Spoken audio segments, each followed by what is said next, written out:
بسم اللہ الرحمن الرحیم۔ تمام تعریفیں اس کریم رب کے لیے جو تمام جہانوں کا خالق اور مالک ہے اور تمام جہانوں کو بنانے والا ہے اور بہت ہی خوبصورتی کے ساتھ سجانے والا ہے۔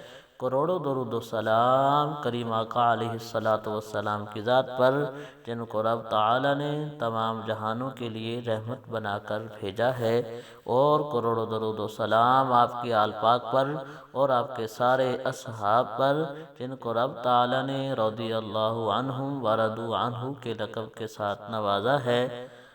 دوے آپ اسلام کو دیکھنے اور سننے والوں محترم بہنوں اور بھائیوں، السلام علیکم ورحمۃ اللہ وبرکاتہ۔ ہم امید کرتے ہیں آپ حضرات خیریت کے ساتھ ہوں گے۔ اللہ پاک آپ کو خیر و عافیت کے ساتھ رکھے۔ اللہ پاک آپ کو دین دنیا کی بھلائیاں عطا فرمائے۔ محترم بہنوں اور بھائیوں، آج ہم آپ کو سورۃ الکوثر کا بہت ہی آسان سا وظیفہ بتانے والے ہیں۔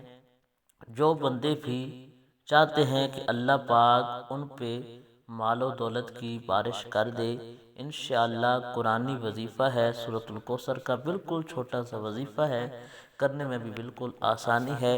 انشاءاللہ یہ وظیفہ کرنے کے بعد اللہ پاک آپ کے گھر دولت کی بارش فرما دے گا، اور آپ کے گھر میں اللہ پاک غیب سے رزق عطا فرمائے گا۔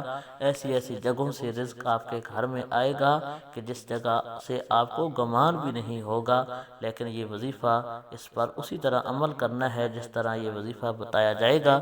وظیفہ کی طرف جانے سے پہلے حسب معمول آپ سے ادبانہ گزارش ہے کہ پوری ویڈیو دیکھنے کے بعد اگر ہماری ویڈیو آپ کو پسند آئے تو ویڈیو کو لائک کر دیں، چینل کو سبسکرائب کر دیں، گھنٹی والے بٹن کو دبا دیں تاکہ ہر نئی آنے والی اسلامی معلوماتی ویڈیو آپ کو مل سکے۔ جزاک اللہ۔ محترم بہنوں اور بھائیوں، سورۃ الکوثر کا وظیفہ ہے اول آخر 11 مرتبہ درود شریف پڑھنا ہے صبح کی نماز پڑھنے کے بعد، اور اس کے بعد آپ نے سورۃ الکوثر 11 مرتبہ پڑھنی ہے۔ 11 مرتبہ یہ وظیفہ کرنا ہے، 21 دن لگاتار یہ وظیفہ کرنا ہے۔ یہ وظیفہ کر کے آپ نے جو نوٹ آپ کے بٹوے میں ہو، جو آپ جیب کے اندر بٹوا رکھتے ہیں، اس میں سے ایک نوٹ نکالنا ہے، چاہے وہ 10 روپے کا ہو، 20 کا ہو، جو آپ بہتر سمجھیں۔ اس نوٹ پہ جب آپ یہ وظیفہ کر چکیں، روزانہ وظیفہ جب آپ کا روزانہ مکمل ہو، تو آپ اس نوٹ پہ، اس پیسوں کے نوٹ پر آپ نے یہ وظیفہ دم کرنا ہے۔ دم کرنے کے بعد وہ نوٹ آپ نے بٹوے میں رکھ لینا ہے یا جیب کے اندر رکھ لینا ہے۔ انشاءاللہ یہ وظیفہ کرنے سے اللہ پاک آپ کے گھر غیب سے رزق عطا کرے گا۔